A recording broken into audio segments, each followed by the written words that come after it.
Dinesh D'Souza joins us.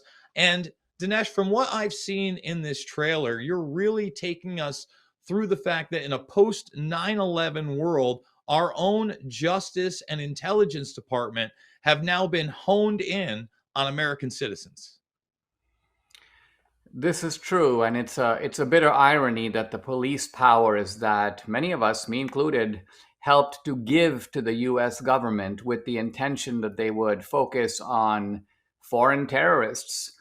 Those very powers have now been refocused, remobilized, maybe even prioritized on American citizens. And by American citizens here, we don't mean all American citizens. We mean on Republicans and conservatives and patriots and Christians. In fact, one of the reasons that our intelligence agencies may have completely missed the Hamas attack on Israel, an attack that clearly our top brass did not see coming. It was, I think Jake Sullivan was saying just a few days ago, the Middle East is the quietest place it's been in decades. So clearly this guy had no idea what was brewing, what was coming.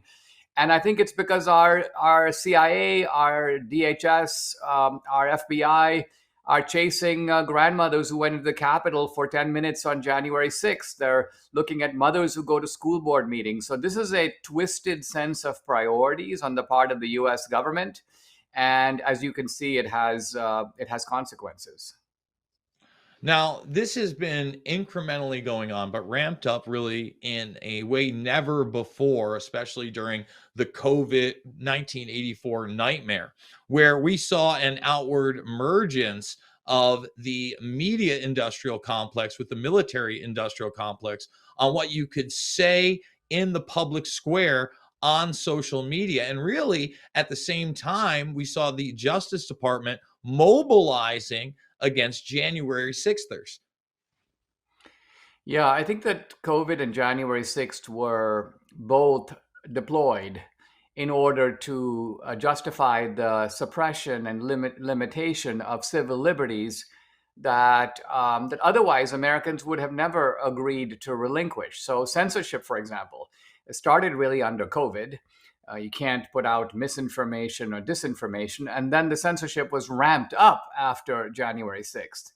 So our police state, so to speak, has been coming at us now from many different directions, but it has reached a point where none of our basic liberties is now safe. I mean, just look at the Bill of Rights. Do we have today, can we truly say a right to free speech? No. A right to freedom of religion and conscience? No. A right to freely assemble? No. A right to petition the government for grievances? No. Equal rights and equal justice under the law? No. So then you have to ask yourself, in what sense do we remain a, quote, free society? I mean, just think about this. I came as an immigrant into America in my teens. I always thought we're the free world. And then you have the unfree world, North Korea, China, Iran, the old Soviet Union. And yet so many of the attributes and characteristics of unfree societies are now present here in the United States.